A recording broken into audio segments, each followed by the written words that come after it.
আসসালামু আলাইকুম রহমতুল্লাহ বারাকাতু। প্রিয় প্রান্তিক খামারি ভাই বোনেরা, সবাই আশা করি আল্লাহর রহমতে ভালো আছেন।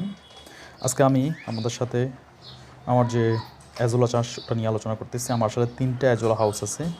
এই অ্যাজোলা হাউসের মধ্যে প্রথমটা হচ্ছে আমরা যেটা দেখাতেছি, এটা হচ্ছে আমরা গরুর যে গামলা বলি আমরা, ওই গামলাতে আমি যে অ্যাজোলাটা রাখছি, এটার গ্রো আপনারা দেখতেছেন। এটা শিকড় মোটামুটি ভালো। আর এটা এখন আপনাদেরকে দেখাতেছি এটা আসলে আমার মুরগিগুলো কীভাবে খায় বা কী পরিমাণে খায়। আসলে আজকে ভিডিওটা করার উদ্দেশ্য হচ্ছে, আমাকে কিছু ভাই প্রশ্ন করছেন এবং ইন্ডিয়া থেকেও আমাকে নক করা হচ্ছে যে সবগুলো অ্যাজোলা নাকি সমান। তবে আমি এটা বলতেছি, এটা তারতম্য ভেদে অথবা ফানির প্রকার ভেদে এটা ভিন্নতা আসে। আমার যে দ্বিতীয় হাউসটা, এটা আমি স্বল্প পরিসরে করছিলাম, খুব কম বাজেটে, যেটা হচ্ছে তেরফল হাউস। এই হাউসটা এখানে আমি যে রেজাল্টটা পাইছি, এটার শিকড়গুলো খুব বড় হয় এবং কি খুব তাড়াতাড়ি এগুলো গ্রো করে। আর এগুলো আমি এখন আপনার সামনে মুরগি খাওয়া দেখাবো যে মুরগি এগুলো কেমন খায়। আসলে মুরগি সবগুলো অ্যাজলে সমানভাবে খায়।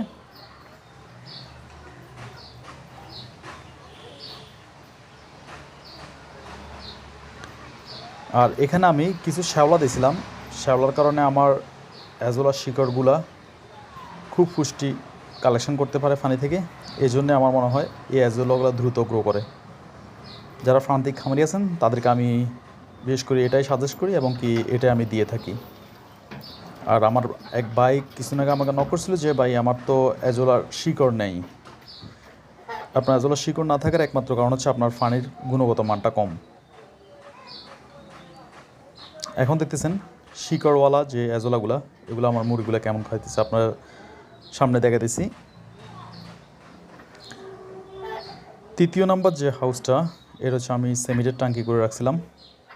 এটা একটু গভীরতা প্লাস হচ্ছে এটার পানির গুণগত মান কম থাকার কারণে অ্যাজোলা ঠিকই গ্রো করে, কিন্তু অ্যাজোলাগুলো বড় হয় না। এই জন্যে অ্যাজোলার পরিমাণটা কম দেখায়।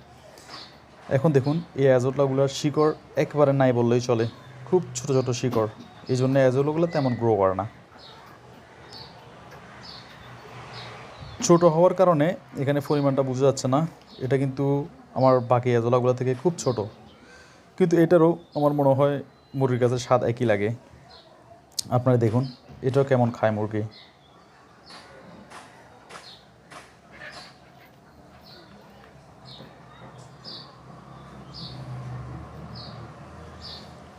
আরেকটা কথা মনে রাখবেন, আপনারা প্রান্তিক খামারে যারা আছেন তারা এই অ্যাজোলা চাষের মাধ্যমে খাদ্য খরচ অর্ধেকের চেয়েও কমে নিয়ে আসতে পারবেন ইনশাল্লাহ, যদি অ্যাজোলাগুলো ঠিকভাবে গ্রো করতে পারেন। আর এটাতে খুব স্বল্প পরিসরে করলে চলবে, শুধু আপনি পরীক্ষামূলক দেখেন। আর আপনারা অ্যাজোলার জন্য অবশ্যই আমার সাথে যোগাযোগ করবেন। যারা প্রান্তিক খামারি আছেন আমার হোয়াটসঅ্যাপে নক করবেন, যতটুকু আমি সাধ্য আমি আপনাদেরকে সাহায্য করবো। সবাই ভালো থাকবেন। আসসালামু আলাইকুম।